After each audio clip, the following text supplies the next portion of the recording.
welcome back to another episode of NFT Artist Spotlight, hosted by AstroZero. Please like this video and subscribe to our channel. Thanks. We have a special guest that is the creator of an NFT collection and comic book called Icarus 2120. Mark, welcome to the Spaces. Can you tell us a little bit about yourself, how you got started with this project, and what made you decide to get into NFTs? Sure. So Mark is my name. And a comic book artist from Perth in Western Australia. I think it's technically one of the most isolated capital cities on the earth. So, hello everyone, everywhere else except for Perth. I've been a comic book artist for quite a long time. I sort of grew up, enjoying. I watched a lot of anime and cartoons when I was younger, and then when I got a little bit older, I got into comic books, and I always had a bit of a talent for drawing. It was kind of always, I was the kid that, that was always my thing. Everyone knew that I was the kid that could draw. So I just kind of kept going with that and absolutely loved it. And for me, comic books, was the wild designs of the characters and the storytelling aspect that really kind of grabbed me in terms of comic books. And I found that I had, over time, I had stories that I wanted to tell as well. They were just kind of, just things that would occur to me, and I would think that they were cool. So I wanted to sort of share that with people. So I started making, just little comic books here and there. And then some years ago now, I had an idea for the story behind Icarus 2120. So I started sort of working on that and developing the idea, and then got into drawing the pages, etc. Excuse me 1 second. And so I've been working on Icarus for a long time. It's been really it's quite dear to me because of the time that I've put into it and how excited I am for the story and different characters and scenarios that sort of turn up in the story. I'm really excited for, getting to those. And then in terms of NFT, so I've been, I spent a good few years traveling around doing comic conventions here in Australia, and I did a few over in the US.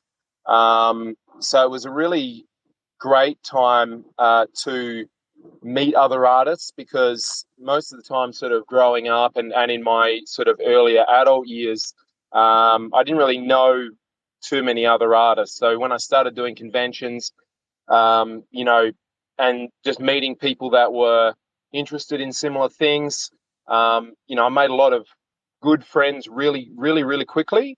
And it's sort of just seeing everybody else's art and ideas, and that sort of really broadened my horizons, opened my eyes a lot to, things that I hadn't thought of, and even things like color palettes that I just wouldn't naturally use. It was very inspiring walking around comic book conventions. So I did that for quite a long time. And then it was only fairly recently that, NFTs kind of came up. So I haven't actually done a comic book convention for over 2 years now because of the pandemic, etc. So I just kind of stayed home and kept working on Icarus. And then a friend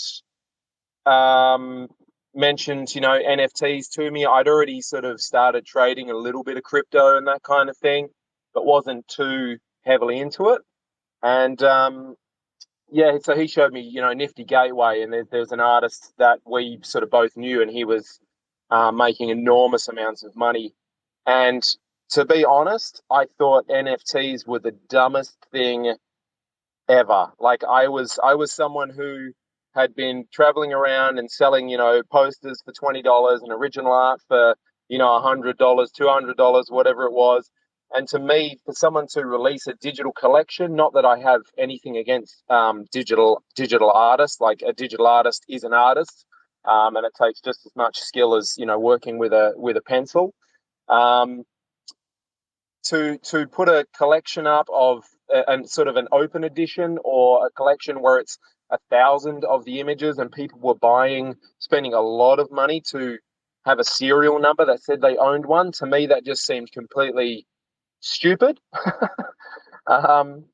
So I didn't pay too much attention to it until a few months ago, when a friend of mine, a separate friend, he showed me some of the PFP projects that were going around, and it was the community aspect that like, it was, someone flicked the switch, or the switch, the light went on in my head, I should say.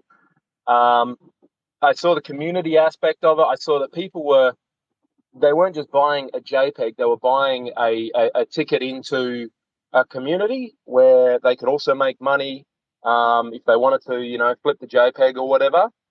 And as an artist, as a comic book artist, one of the things that every comic book artist wants is to have a community that is interested and engaged by whatever you're working on. And so for me, Icarus 2120, I've always wanted to have a larger audience for it, to have people that could come along on the journey as I made it, as I created the story.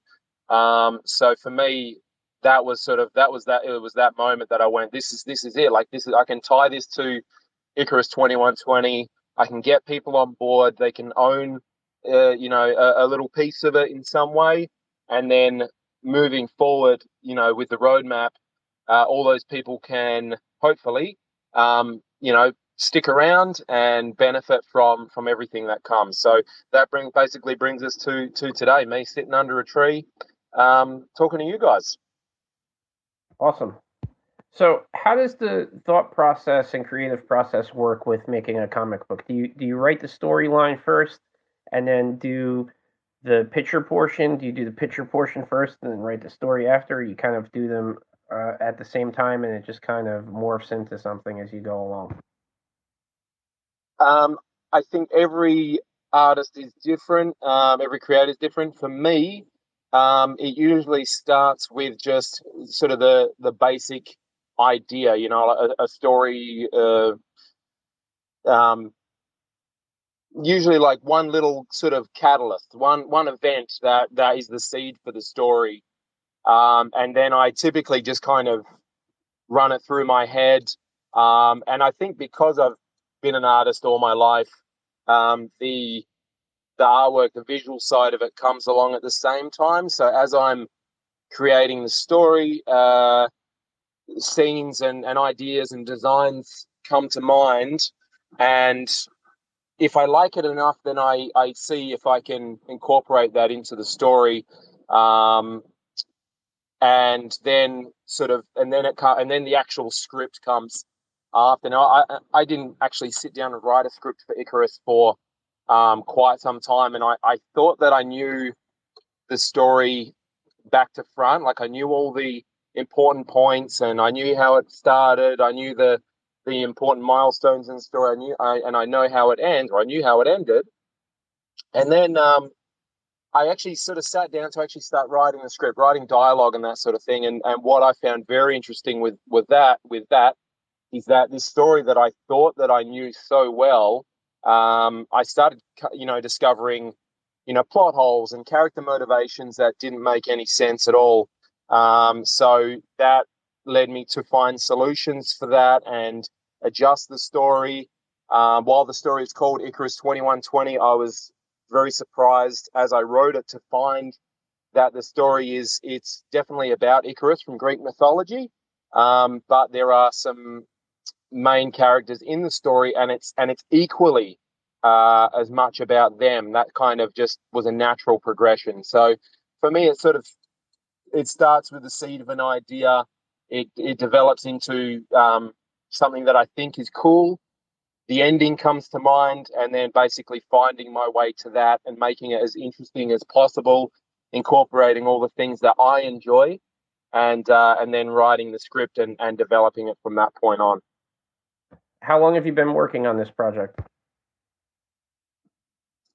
Technically 10 years, but it's only been the last sort of 2 years that I've really knuckled down. I first had the idea in 2011, and I'd sort of just finished working on a bit of a pilot issue for another series that I sort of wanted to do. I had this idea, so I started, mucking around with it. But there were long stretches where I just sort of really didn't touch the artwork. I didn't touch the story at all. I was doing a lot of comic conventions, so a lot of my focus was going into, producing prints and artwork for that, and then getting commissions and whatnot. So technically 10 years, but it's really the last 2 years that it's seen some real development and it started properly marching forward. What made you decide to kind of bridge together Greek mythology and science fiction? I've kind of two really areas that almost clash, that don't really, I don't know, it doesn't seem like they evolve together, but reading through your website and everything, it makes sense. So are you a fan of both of those, sci-fi and Greek mythology, or is it just something that kind of morphed out of nowhere? I'm glad it makes sense. I am a big fan of both. So I play, I don't play very many video games these days because I just don't have time. But I love video games. And growing up, I really enjoyed Greek mythology. I like the stories. I like the tragic heroes and all the sacrifice and all that sort of stuff in it. It's kind of got all those real. I think the ancient Greeks really knew how to tell a good story that would resonate with people.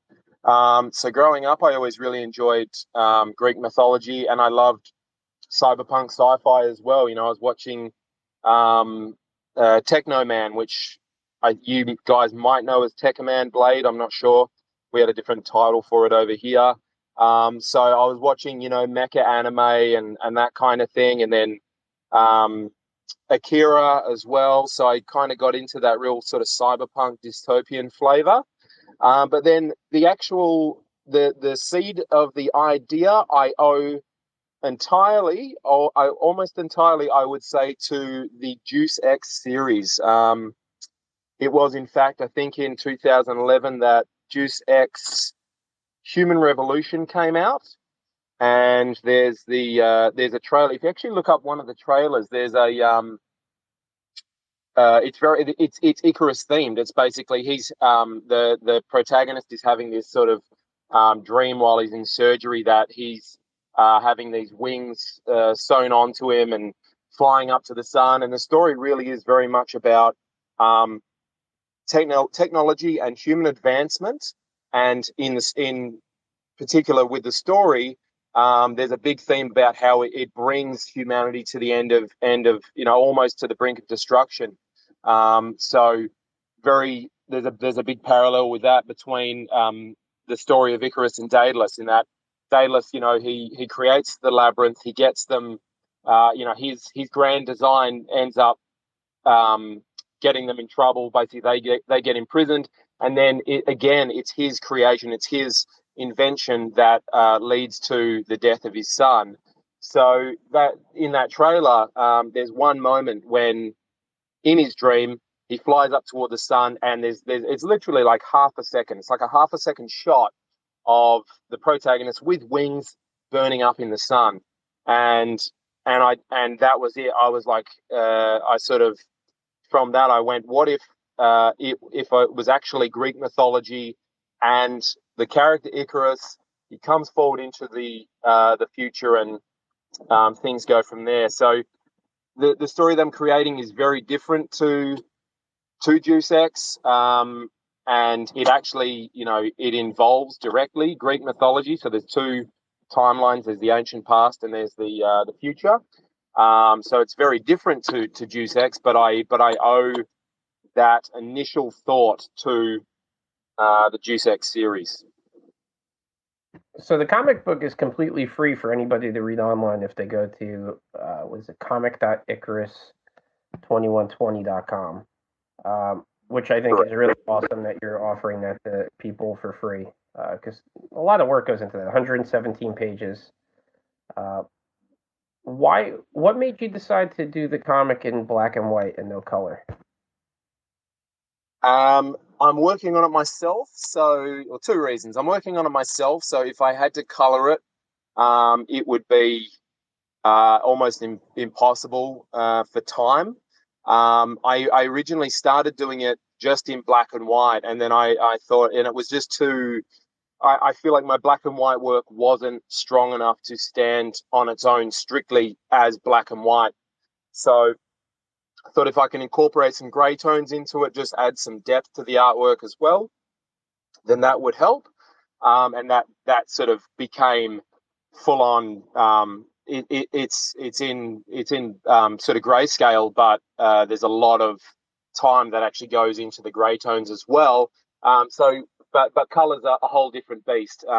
There's a lot of times that you got to spend on color theory and making sure that things look right, that the lighting looks right. It's a little bit to be honest, it's a little bit easier to do in grayscale. So that's one very important reason. The other reason is that these days I mostly read manga, and I absolutely love black and white and grayscale art.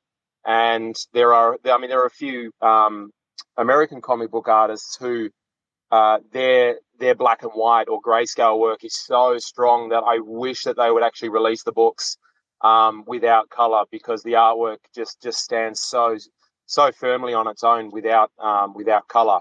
So that's it, basically time and personal choice. Although there's 117 pages already up for people to read. That's really only the first act of the story. So there's a lot yet to come, and a lot of sort of the bulk of the story is yet to come. But I think once that's done, I'll actually get someone or a team to actually color it and release it in two different versions. People can read it either in black and white or in color, because it sells. All right, so let's start talking about the NFT collection that you're doing. How many total NFTs are going to be released? So it's a 10K collection, so there'll be 10,000 of them, which is big these days. Is it going to be based around one character, or is it going to be how many characters are going to be included in the NFT art? And is there some sort of rarity that you have based into each specific piece? Yes. So basically, there are about 7 or 8 different character traits, and one, or sort of rarity traits, or whatever you call them. And the one of them is a character base. So I think I've got about 12 different sort of bodies, with different faces, different skin colors, and then on top of that, everything else gets layered on top. So you got clothes, augmentations, accessories. There's a mouth type, so it might be mask, beard, expression. There's glasses, hair, and then hairstyle and hats. So it's not necessarily based around one particular character. I was aiming for, I wanted each of them to look as unique as possible, and while still building in rarity. So we do have common items. There are some very rare items which only turn up a few times in the entire collection. There are some unique one of ones that are in the collection as well, which all sort of they come with their own sort of perks post mint. And then I've even got some. There's about 8 in the collection, which is a whole separate character, Mystery Man. He's like a guy. He's got like a big question mark on his face, and the point of that is someone can either hold on to that because it's rare as it is, or they can send it back to us. We'll burn it, and under their direction, I will create a completely unique NFT for them, which will replace the Mystery Man that they send back to us. That's pretty cool. Are you working with an outside dev to do the smart contract on this in order to do the generative art, or are you doing that yourself? Yeah, no, I've got a dev. We've got basically everything ready to roll. So the candy machine's done. All the technical side is sorted, and yeah, that I've never been a computer guy, to be honest. I'm surprised that this space is going so well. That technology hasn't fought me in here, because we kind of we get along kind of, but not so well. So I definitely was like, I need to get a dev in for this. I did look into the technical side of it myself, and I went, oh, okay, no, I think it's definitely beyond my capability. And then while I was working with the dev, I just, I was just like, wow, okay, yeah, this is completely out of my wheelhouse. So he's been great. He's been really good. Good communication. Been working together well. And so that's sort of been a load off my mind. You're going to be minting on Solana. What made you choose Solana over other blockchains? The guy who showed me the NFT PFP projects, he's a big proponent for Solana. He had been for quite some time. I'd already sort of started trading, or sort of yield farming with some Solana, and my initial thought was to release on ETH, because I've got some friends who they released a collection on there. So I was kind of just in a way sort of following in their footsteps, and that was my initial thought. But then yeah, my friend went, what about Solana? And then I looked into Solana in terms of NFTs, saw that there was a market there, and um, just the absence of gas, and how quickly things go through. It just seemed like a good fit. It seemed like a relatively hassle-free fit for us. So that was, yeah. So we'll be launching on Solana, and yeah. For anybody unfamiliar with Solana blockchain, as far as buying NFTs, you have to use a wallet outside of MetaMask or Trust Wallet. There are several of them. So Phantom is one of the bigger ones. Looking on your website right now, Soulflare is another one. So if you want to get into this project, just remember, MetaMask isn't going to work when you're doing this. So keep that in mind. No, and Phantom's really good. And in January they're meant to be releasing their mobile app, which is one thing that I think everyone on Solana has probably been rolling their eyes for months, because you're out, you want to mint something, but you can't even do it off your phone. But that's set to change in January. And yeah, I've got a MetaMask. I've minted a number of ETH NFTs. I do find the Solana, the Phantom wallet experience very user friendly on desktop, and yeah, they've got good support, and the gas is basically nothing. So that's another kind of big selling point. You don't have to kind of go, okay, it's going to cost me this much, and then oh wait, it's $50 or $100 or $200 on top. The price is basically the price. What's the minting price that you decided on for the collection? We are going for 1 Sol at the moment, but that it may change, due to depending on market conditions, and as the price of Sol kind of went up with time, we started thinking, well, maybe we should drop it to maybe half a Sol, because it's we're sort of starting to ask quite a bit of money. So we're still aiming for 1 Sol, but it may change depending on the market at the time. I don't really think that's asking much, considering the lack of gas fees. People they're buying $40 NFTs on the ETH blockchain and paying $300 in gas. So I really don't think 1 Sol would really be, you're talking 180, $200 with no gas. Yeah. I mean, I didn't think it was outrageous myself, but you never know what people's situation is, and that sort of thing. I did see and I've seen arguments for sort of both ways. One of them I forget who the Twitter user was, but he did this really great thread, and he was talking about price, and he said price is not a value proposition. Like, don't try and sell your project on the fact that, oh, it's cheap. You have to actually build in proper value, which I think we are doing with the project. And if people want to get into it, then they'll get into it, whether it's this much or that much. But yeah, so I think it's probably most likely going to end up being one soul, but we're not sort of saying that until we're absolutely ready. Your roadmap says that you're going to be doing a fashion show. What are you doing with a fashion show? Yeah, okay. The fashion show, that was I've called it the fashion show. I don't think we'll actually have a fashion show per se. I mean, that would be great, and I don't see why that would be something that we couldn't do. But the fashion show is basically, so for the collection, the designs for the clothing, the augmentations, the accessories, all that kind of stuff that I've designed for that is going to start appearing in the pages of the comic book, sort of as it develops and moves forward.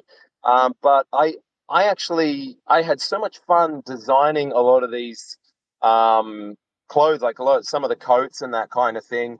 And I'm like, it's I don't get to wear coats and jackets over here too much because it doesn't get all that cold. But for a long time now, I've been a big fan of like a nice structured jacket and that kind of thing. So I thought it'd be actually really cool if, in terms of the accessories and the clothing, if we could reach out to a good creative team, a good studio, and work with them to actually produce a line of garments and accessories, designed directly off the NFT collection, so that people can, if they like them enough, hopefully they do, then they can actually walk the streets in some Icarus 2120 designed clothing. So that's the fashion show. Very cool. What type of collectibles are you going to be giving away? It says you're doing high quality collectibles. Yeah, so the collectibles, we are going to do some high quality statues. In my Twitter feed, there are a couple of videos where there's like some sneak peeks kind of thing at some that have been produced for the Icarus 2120 comic. So we've already got a collectible statue that was produced for the comic. It was probably produced about 2 years ago. Now very very low, very small numbers, but it's the quality of it is very good, and it's sort of one of three. There are two others that combine with it to create like a full diorama. So you can buy one and it'll look cool by itself, or you can get two or three and they interconnect and look really cool. So I thought that would be another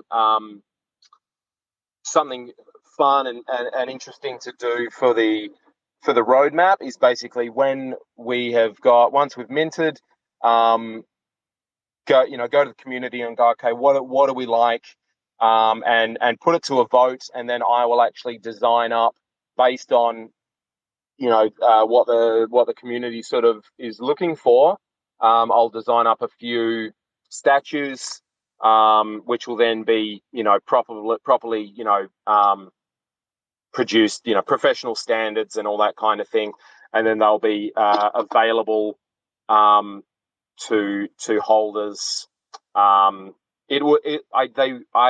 doubt that they will be free to holders, simply because the cost that goes into producing something of actual quality, but they will be very affordable. And we do have a token drop as well, which is going to act as like a discount currency. So if you want to buy an article of clothing from the fashion line, or if you want to get a statue, then you can spend the token that we have airdropped to you to bring the price right down. And then depending on production cost, and that it'll be really quite affordable for people to have them in their collection. You're going to do a companion drop as well, right? So what is that going to be? Maybe a pet or a wife or something that you would get along with your NFT? Yeah, so we're going to. That's another one that will most likely go to the community with and see what people want. The options that I'm looking at the moment would be so like a female version with completely new designed attributes, all that sort of thing. So effectively an entire new collection that'll then be airdropped one for one to holders. Um, Either that, possibly we might do the ancient Greek timeline. So that would be, like gods, monsters, mortals, all that kind of thing. So it'd be have quite a different flavor um, to the current collection. And the other one that I thought we might perhaps do is Twitter banners, because in the story, the locations like the city, the labyrinth, Mount Olympus, all these places. Um, Whenever I'm drawing them, I kind of consider them a character in the story. Like there's every staircase, every nook and cranny has a little story that's happened there, kind of thing. So I kind of like the idea of maybe doing some Twitter banners, which basically feature environments or something like that, which a few collections have actually done. They've been just strictly Twitter banners of environments. So three kind of options that we're looking at the moment. Have you announced the launch date yet? We haven't announced the launch date yet. We were looking at mid-December, but I think we need to give ourselves a little bit more time just for gathering a crowd and that sort of thing. So we don't have a solid launch date, but it'll be December or January. So the first 50 people that are going to purchase are going to get free NFT drop. Is that what they're getting? And then you have another reward for the next 50 to 200. Is that how you're going to set it up? Yeah, pretty much. So we did run a promo a while back, and it was the first 50 to sort of join the Discord, do the retweet, that kind of thing. They would be Their role in the Discord would be first 50. So when we after mint, they will all be airdropped an NFT for free, and then from 50 to 200. They've got a 1 in 3 chance. So we're going to have another 50 NFTs. We're going to do basically do a raffle, and so people have a 1 in 3 chance of winning a free one from that role. And then there'll be we've got a whitelist, which will be it's like a pre-mint separate to the sort of 50 to 200. Are you eventually going to have a physical copy of the comic book, or is it just going to be an online comic? No, I definitely want to actually have it published into a nice book. I've been a collector of statues and comic books all my life, and I love having them on the shelf. I still go to the comic book shop and I pick up a manga and a few American books. So I definitely want to actually produce it as a physical copy that people can own and stick on their shelf. Is that something that maybe down the road you're going to reward holders with? Maybe a copy of, I guess it would be a graphic novel, right? Because it's so large, it wouldn't really be a comic book. You're kind of eventually graphic novel territory. Yes, yeah, it'll be the story's going to be at least 300 pages, possibly, most likely more than that. So it would definitely be a graphic novel, and yeah, that's definitely something that we would consider as a future reward once we get to that, actually sending them out to people. If anybody has any questions for Mark and wants to jump up in the speaker box, feel free to raise your hand, or I'll just keep going. All right, I'm going to keep talking. It says on your roadmap as well that you're looking to turn this into either a movie or a TV series, possibly down the line. Are you going to have other people help you with that? Is it going to be something that's going to be completely animated? How are you going to go about that, or you haven't really thought that out too far? No, we have thought about that. So basically, the roadmap itself, every step on the roadmap, things that I have always wanted to do for Icarus. Like as soon as I started working on the story and developed it, I thought, man, I'd love to see this either as a live action series, or as an animation. I'm sure every creator, sort of would love that. But it was, it always seemed impossible just for the financial outlay to get started down that road, and also the time involved. But then with the NFT project, I was like, this we've got a chance to actually, do all the things that I've wanted to do for the story, to turn it into something really big. So in terms of the animation, we would not be doing that ourselves. I would be involved in the process to make sure that it stays true to the source material and the general flavor of it all. But we would be going to professional studios to talk about that. I'm friends with a couple of guys. One of them, he's got a background in he's done a lot of traditional animation, and he was a studio head as well for some sort of rig 2D and 3D stuff. So I've been talking to him about what it takes to get a series up and running, and then another friend who, he's a VFX animator, who's worked on a few big films here in Australia, Mortal Kombat and Thor and a few others. And so I'm actually talking to him at the moment about maybe doing up a bit of a teaser animation for it. But I wouldn't be doing it myself, simply because I don't want to, I don't want to half-ass anything. I would rather pay what it takes, take the time that it takes to have professionals do it, so that it's actually done right, and so that every part of the Icarus 2120 brand is quality, not just kind of me going, oh look, we said we'll do this, we better tick it off the roadmap. Okay, let's just trot out some dodgy animation and call it done. I want the roadmap goals more than anyone, because I love the story. It's like I said, it's really dear to me. So for me, it's important that it's done right, and that means getting professionals on board. Now, when I was a kid, comic books were like one of the major things that I collected. I collected comic books, and I collected baseball cards and some basketball cards, and I took very good care of them. And my comic books were like, I looked at that as like my retirement money when I was a little kid. But unfortunately, like the market over here, it started dwindling a little bit.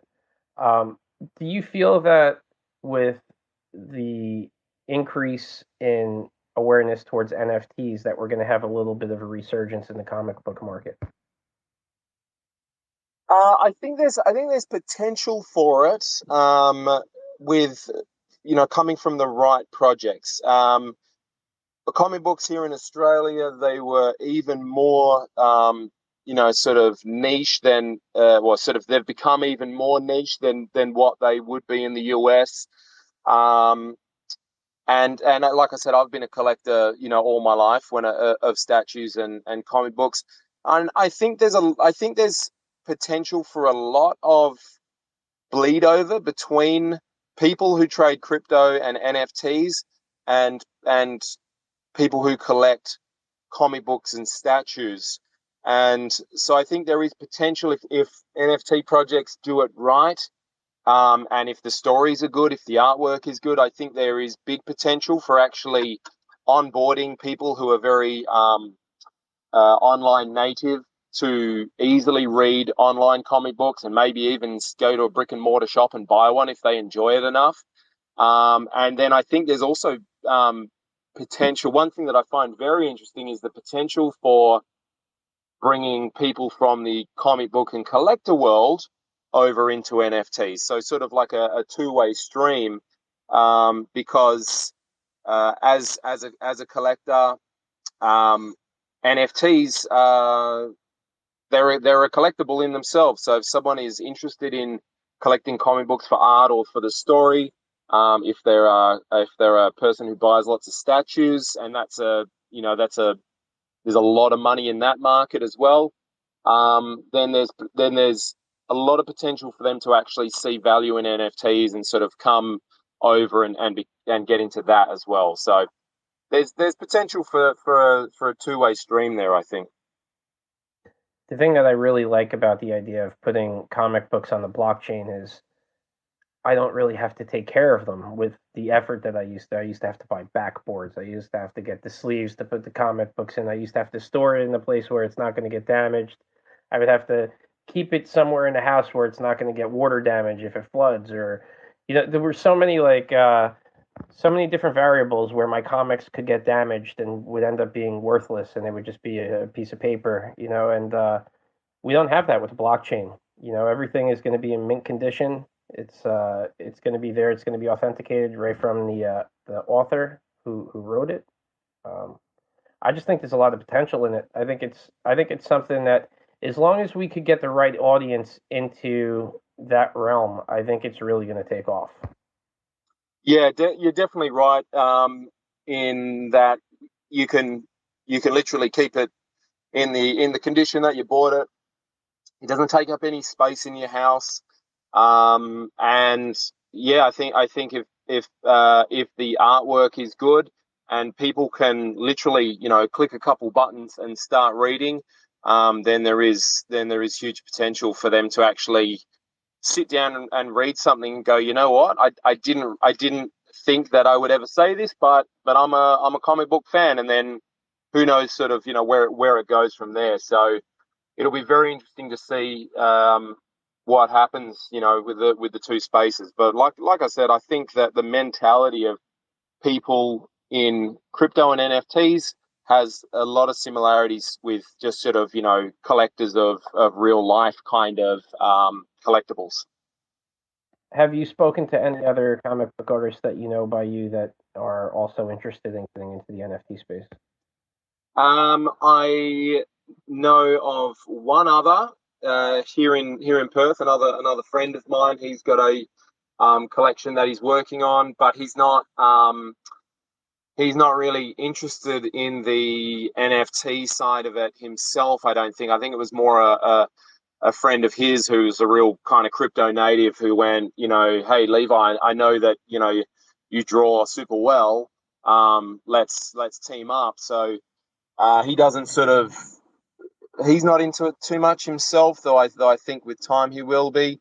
And then beyond that, I haven't had a lot of time outside of sort of daily life and working on the project to kind of reach out to other comic book creators and see where they're at with things. But post mint, I'm sure that'll be a very different story. Like if I can go to some of these guys who I know are sort of missing the convention scene and go, look, there's huge potential for you to reach a great market, to reach people who are going to be interested and invested and engaged in what you have for them, then I think after that it could be a very different story.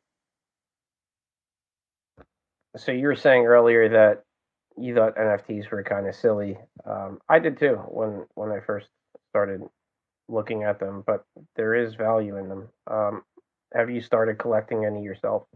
I have, yeah. I was big on the FOMO when I first sort of started looking at them. That was more when I was sort of looking at Ethereum. So I do have NFTs. I'm not much of a flipper, like I think I've missed out on a few potentially good plays because, again, sort of time is short. Time's short for everyone, right? Like, so I think I've sort of missed out on a few things there, but I tend to mint things or buy things on secondary if I like the artwork or if I just kind of like the idea of the project. But I haven't really gotten into the flipping side of things of going, okay, I could, buy this for this much. I think it's going to go up to here and then I can flog it off, which is, it's a good way to make money. So yeah, I have been, I started buying NFTs, right away. I kind of, part of it was going, if I'm going to do this, I have to be have to be part of it. You can't just kind of go, yeah, I'm releasing a collection, but not be in it, not be amongst the communities, not be talking to people and understanding why it's fun, why it's has value beyond what you could potentially sell it for. So yeah, I bought some more last night, and I'm sure I will. I'm trying not to spend too much because I gotta I've still got things to pay for on the project. So trying to keep the Yeah, FOMO to a minimum. yeah. I have a friend. He's addicted to NFTs. He's probably in the hundreds by now with how many he has in his collection. So some people, they get that bug and they just keep buying. Um, how has it been? I know Australia got hit really hard with COVID lockdown. Now, have you guys had any conventions or anything out there, NFT conventions, or has it just been kind of everything shut down? There haven't been any NFT conventions that I've been aware of. I know that there, like, a few people have started having some meetups, but I think the Australian, I mean, in terms of crypto adoption and NFTs, Australians do seem to love it. And our government is even quite open to crypto and all that sort of thing, which is a little bit surprising to me, to be perfectly honest. But I think a lot of Australians, myself included, just kind of assumed that most people were over in the US, and there's probably only a handful of people here in Australia that were into crypto and NFTs, particularly. But there's just like literally a week ago, some guys put together the Aussie DAO, and we very quickly that wound up. We're up to sort of over 400 members now. They had their first Twitter Spaces last night, and I was genuinely shocked by the amount of projects that are actually Australian and also the caliber of them. That really good, really creative stuff. Um, so no NFT conventions, but I do not doubt for a moment that it's sort of just around that 2022 we'll start seeing some. Has has COVID allowed you to be more dedicated to your work, or has it kind of made you a little bit more lax in writing and creating? It's left me with less time, believe it or not. So we've kind of got a little bit of maybe a bit of a unique situation here in Perth. Um, Australia, no doubt aware, Australia had a very strict lockdown policy. The states closed borders. In fact, WA still has its borders closed to parts of the other parts of the country. The borders have reopened, closed again, reopened with different outbreaks and that sort of thing. What that is, the way that the government here handled it, locking things down quickly, and surprisingly, everyone did a really good job of kind of complying with social distancing and that kind of thing. So Perth, we didn't get hit with COVID very hard. We had restrictions for about 3 months on things, and then things opened up. But for a long time now, it's been life as usual, with the exception of the fact that a lot of people can't. We can't go overseas, which is becoming a real problem for a lot of people because they haven't seen family in a long time. But what it's meant is that all the money that was going out of the state, all the money that was going out of Australia to travel and overseas, investment and all that sort of stuff, has started just circulating within WA. So my day job, I'm a tradie. I install air conditioners. So since COVID kicked off here properly, which was March 2020, I think it was 2020. Yeah, 2020, 2019. I forget. Time's gotten away from me. I've never been busier with my day job. I used to have a lot of time off in winter, a lot of time to sit down, do artwork, but work has just been madness. So it left me with a bit less time to do artwork. But now, since working on the NFT project, I've sort of started to really prioritize it a lot more. So the last 3 months, I've put a lot of time into actually artwork. So we've got a bit of a unique situation over here. Anybody have any questions for Mark? Any comments? Just 100, Aiden? Aiden, you have a question? No, man, I just love all just the artwork and everything, and I'm a huge Greek mythology guy, and I don't have any questions. It's just awesome. I'm glad it's all been nice and clear for everybody.